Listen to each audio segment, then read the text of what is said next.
Dear comrades, understanding that the partition of Palestine by the United Nations in 1948, which was pushed through the United Nations according to a plan set out by British imperialism and without any consultation with the local population, is a historic injustice that must be recognized and whose consequences must be addressed if a meaningful peace is to be achieved in the Middle East. That Zionism, the official justification for the creation of the State of Israel, is a pernicious ideology whose growth and development was fostered by British and later US imperialism, which works to confuse Jewish people into thinking of themselves not as part of a religious group, but incorrectly as a nation, and one whose members, alone amongst the people of the earth, will never be able to live in peace in any place outside of a separate Jewish homeland. That the Zionist leaders of Israel have consistently made clear by their words and actions that they have never had any intention of settling for less than total control of the entire territory of historic Palestine and more, including the Golan in Syria. That Zionism, by holding that the Jews are God's chosen people, is a racist, supremacist ideology that justifies every kind of barbarity against the Palestinian people on the basis that they are not full human beings like us. And we note that in this context, that many religious Jews are opposed to Zionism and to the occupation of Palestine. That the horrific tragedy of the rise of Zionism amongst Jewish people in Europe was the transformation of those who had been the victims of fascist persecution in Europe during the 1930s and 1940s into the perpetrators of an equally fascistic and genocidal enterprise in the post-war Middle East.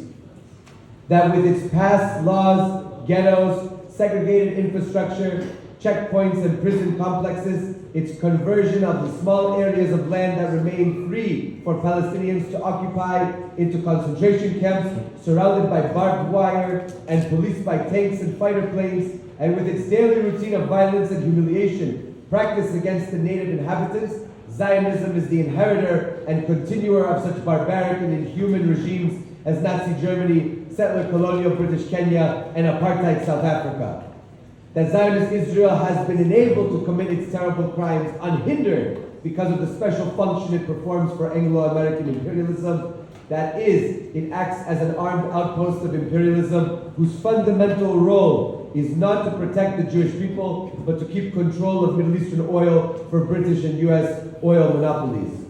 That Israel's vital importance to modern imperialism stems from the central importance of oil to the modern economy, since oil remains the most important source of energy, not only for industry, but also for the imperialist war machine.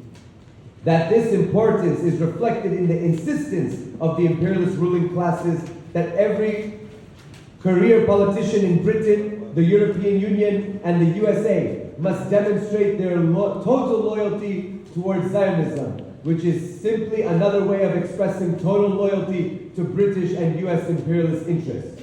That this importance is also the real reason why Israel is consistently granted immunity for its repeated crimes by the imperialist-dominated international community, and why imperialist media work so hard to drop and deny all the above context, instead presenting an apparently unsolvable narrative of two sides at war, all the while emphasizing unforgivable nature of any violence by the resistance while bending over backwards to justify the far more extreme violence of the oppressors. That scores of UN resolutions over 7 decades at the UN General Assembly have asserted the international community's desire to find a just solution to the Palestinian question, have objected to the numerous crimes, including apartheid and ethnic cleansing of the Zionists, and have even explicitly underlined the right of Palestinians to resist by whatever means necessary, including by force of arms. That the USA's control of the UN Security Council has essentially neutered all options for seeking a meaningful resolution via that body.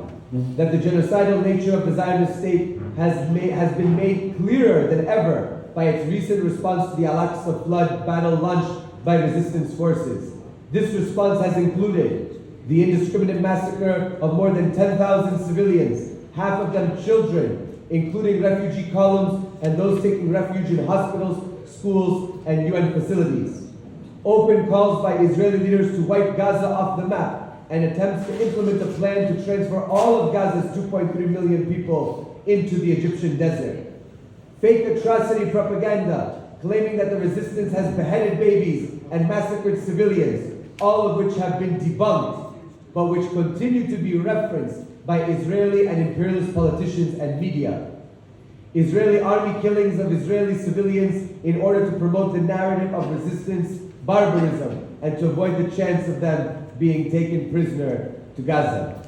We, the undersigned parties and organizations, declare that the struggle of the Palestinian people against the imperialist-backed settler colonial state of Israel, with its illegal occupations, its apartheid system, its supremacist Zionist ideology, and its stated policy of genocide, remains at the forefront of the world struggle against imperialism.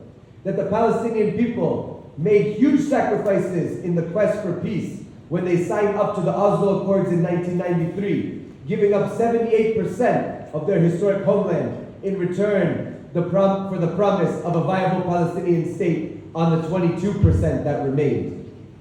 That just as the imperialist-backed Ukrainian junta repeatedly undermined the possibilities for a peaceful settlement of the war in Donbass, first by deliberately undermining the Minsk Accords, and then by tearing up the peace deal they had agreed to in Istanbul, it is imperialist-abetted Israeli intransigence and double-dealing that has essentially undermined all possibility of implementing the two-state solution plan that was agreed upon at Oslo. That given the total failure to hold Israel to account for its flagrant violations of the terms of Oslo and the repeated statements of its leaders, that they have no intention of being bound by those terms, no one has any right to expect the Palestinians to continue to be bound by the terms of Oslo either. That the Palestinian people have both the moral and legal right, recognized in international law, to struggle for their freedom by any means necessary, including by the use of armed force. That we will accept no correlation between the force used by a brutal regime of occupation and the force used by those struggling for their liberation. The Zionists are waging a fascistic, genocidal, unjust war of conquest and national oppression on behalf of U.S. imperialism, while the Palestinians are fighting a just war for national liberation and self-defense.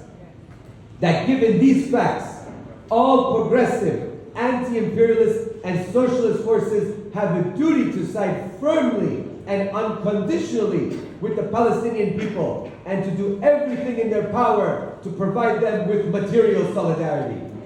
That we in the platform note the growing desire of the masses to show material support to the brave struggle of the Palestinian people. We commit ourselves to promoting every existing example of concrete solidarity and expanding this campaign to every corner of the globe, helping workers to understand that this is the only way we can assist our Palestinian brothers and sisters on the front line to victory. 1, we call on manufacturing workers not to make munitions or other supplies that are intended for use by Israel. 2, we call on transport workers not to move munitions, troops, or any other supplies that are bound for Israel. 3, we call on all dock workers to block the shipment of arms and other supplies to Israel. 4, we call on all journalists to refuse to write or broadcast information that justifies or whitewashes the Zionist crimes and reinforces their fake narratives, remembering that journalism, which justifies aggressive war crimes, was classified at the Nuremberg tribunals as a war crime in itself. 5, we call on all media and communication technicians to refuse to print or broadcast such lies. 6, we call on all supermarket workers to refuse to put Israeli products or Zionist promoting newspapers and magazines on the shelves of their stores. 7, we call on all workers to force their governments to break diplomatic ties with Israel. There must be no normalization of genocide. 8, and we call on workers everywhere to apply the same non-cooperation stance to every part of the NATO imperialist war machine, which backs and is coming to the aid of its proxies in the Middle East. That, along with all progressive humanity, we demand: 1. An end to Western imperialist military, financial, diplomatic, and media support for Israel. 2. An immediate end to Israel's genocidal bombing of and armed incursions into Gaza, including the Zionist use of internationally banned white phosphorus and other undeclared chemical and uranium-tipped weapons. 3. The immediate opening of the borders for free passage of Palestinians into and out of their homeland. 4. The release of all political prisoners and internees from Israeli jails. 5. The end of the occupation of 1967 Palestine, including the withdrawal of Israeli military forces, the tearing down of separation walls and military checkpoints, the dismantlement of illegal settlements, and the abolition of segregated infrastructure across Jerusalem, the West Bank, and the Gaza Strip. 6. Freedom for the Palestinian people across all of 1948 Palestine to choose their own representatives to represent them in talks towards a meaningful peace settlement. 7. All U.S. troops and bases out of the Middle East. That a just peace in Palestine will only be achieved when the following conditions have been met. 1. An end to the existence of a racist, supremacist ethno-state on Palestinian territory, which means the dismantlement of every legal and physical structure of apartheid discrimination. 2. The establishment of a secular democratic state in which all can live on terms of equality and fraternity, no matter what their ethnic or religious background. 3. The guarantee and implementation of the universally recognized right to return of all of the Palestinian refugees who have been forcibly evicted from their land and their homes since 1948. 4. An end to imperialist interference in the affairs of all countries of the Middle East. No cooperation with the criminal Zionist war machine. Death to imperialism and its fascist Zionist stooge regime in the Middle East. From the river to the sea, Palestine will be